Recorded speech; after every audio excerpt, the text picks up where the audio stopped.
Assalamualaikum warahmatullahi wabarakatuh. Kembali lagi di program Ngebakul, ngaji bareng Kiai dan Ulama. Bersama saya Widya Islamiyati selama beberapa menit ke depan. Ngebakul akan menemani Sobat Nyender dimanapun Anda berada untuk menantikan detik-detik berbuka puasa.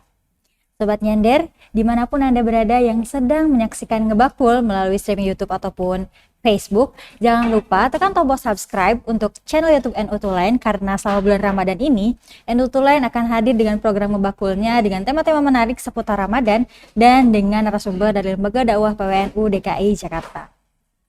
Sobat Nyender, bulan Ramadan ini kan merupakan bulan di mana Al-Quran diturunkan. Bulan Ramadan ini juga kita kembali dekat dengan Al-Quran. Alangkah baiknya kalau kita mengetahui dan memahami lebih jauh lagi tentang sejarah Al-Quran. Untuk itu, marilah kita sama-sama saksikan Ngebakul episode Sejarah Al-Quran bersama Kiai Haji Rakimin Al-Jal dari Lembaga Dakwah PWNU DKI Jakarta. Assalamualaikum warahmatullahi wabarakatuh. Alhamdulillahilladzi ja'ala Ramadhana syahru siyami lil mu'minin. Wassalatu wassalamu ala ashrafil anbiya'i wal mursalin wa ala alihi wa sahbihi rasulillahi ajma'in. Faqad qala Allah ta'ala fil Qur'anil Karim, a'udzu billahi minasyaitonir rajim. Bismillahirrahmanirrahim. Syahrul Ramadan alladzi unzila fihi al-Qur'an hudal lin-nasi wa bayyinatin minal huda wal furqan.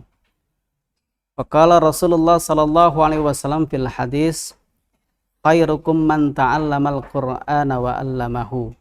Sadaqallahul azim wa sadaqatun nabiyul karim wa nahnu ala dzalika minasyahidin wasyakirin walhamdulillahi rabbil alamin. Pemirsa Ngebakul ngaji bareng kiai dan ulama yang kami cintai dan kami banggakan. Orang-orang berkata, jas merah, jangan sekali-sekali melupakan sejarah. Kenapa? Karena sejarah itu bak kaca spion yang digunakan untuk melihat ke belakang, tetapi dalam rangka untuk menentukan masa depan. Berkaitan dengan sejarah Al-Quran, tentu kita ingin melihat bagaimana sejarah Al-Quran lalu kemudian menjadikan Al-Quran sebagai pedoman untuk menentukan masa depan yang insya Allah jaminan Allah pasti akan membahagiakan dunia dan akhirat. Berbicara tentang sejarah Al-Quran, ada beberapa muatan yang ada di sana. Yang pertama, ada periodisasi, kemudian ada kodifikasi sejarah pembukaan Al-Quran, ada asbabun nuzul, dan ada upaya dalam menggali nilai-nilai turunnya Al-Quran secara bertahap. Pemirsa Ngebakul yang kesemuanya, mudah-mudahan disayangi Allah Subhanahu wa Ta'ala. Para ulama ulumul Quran membagi sejarah Al-Quran itu dengan dua periode. Periode yang pertama sebelum hijrah, ini yang kemudian kita kenal dengan ayat-ayat Makkiyah.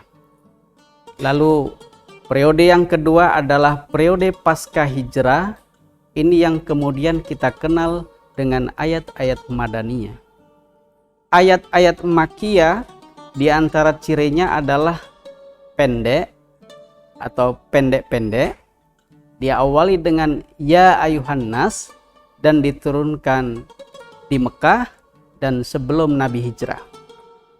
Sementara ayat-ayat Madaniyah itu relatif lebih panjang, dimulai dengan ya ayyuhalladzina amanu, diturunkan di Madinah atau persisnya setelah hijrah Rasulullah dari Mekah ke Madinah. Nah, mari kita tilik bersama bagaimana sejarah Al-Quran secara periodik. Periode pertama ini berlangsung dalam kurun 4 sampai dengan 5 tahun. Apa respon masyarakat Arab terhadap Al-Quran? Ada 3 kelompok dalam meresponnya.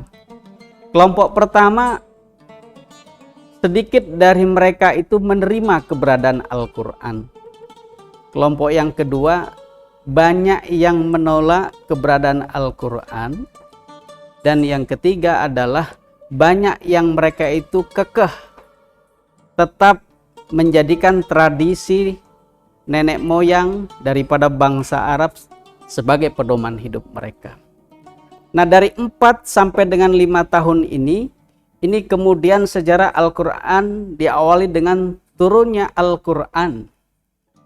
Dan ini adalah peristiwa pertama di mana baginda Nabi Muhammad SAW menerima wahyu pertama, yaitu Quran surah Al-Alaq 1 sampai dengan 5. Dan ini adalah bukti kenabian Nabi Muhammad SAW.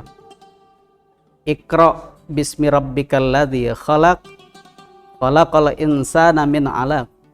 Iqra wa rabbukal akram, alladzi 'allama bil qalam, 'allamal insana ma lam ya'lam. Dan Iqra ini, Al-Alaq 1 sampai 5 ini diterima oleh Rasulullah ketika bertahanus, beruzlah, berkontemplasi di Gua Hira pada saat beliau berusia 40 tahun.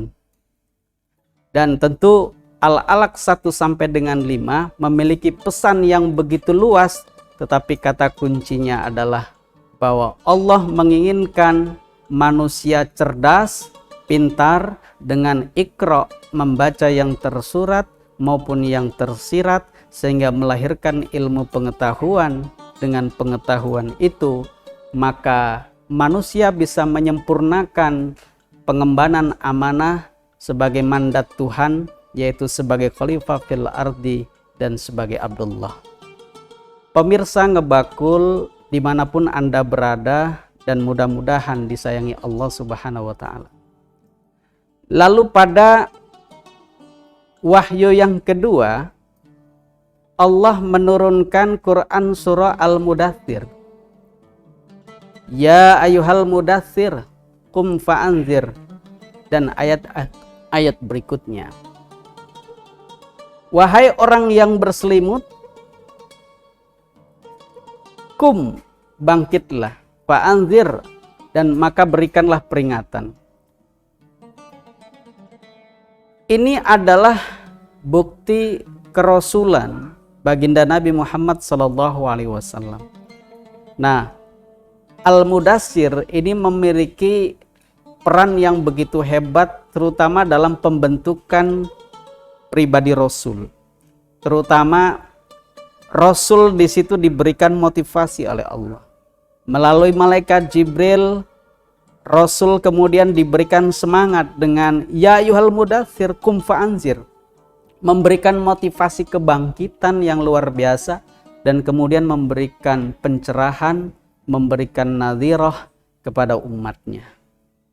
Pemirsa Ngebakul yang dirahmatin Allah Subhanahu wa Ta'ala, dan ini kemudian nanti akan turun berangsur-angsur sampai kemudian wahyu yang terakhir, itu adalah Al-Maidah ayat 3, di mana Allah berfirman, Al-yauma akmaltu lakum dinakum wa atmamtu alaikum nikmati wa raditu lakum Islam Madinah.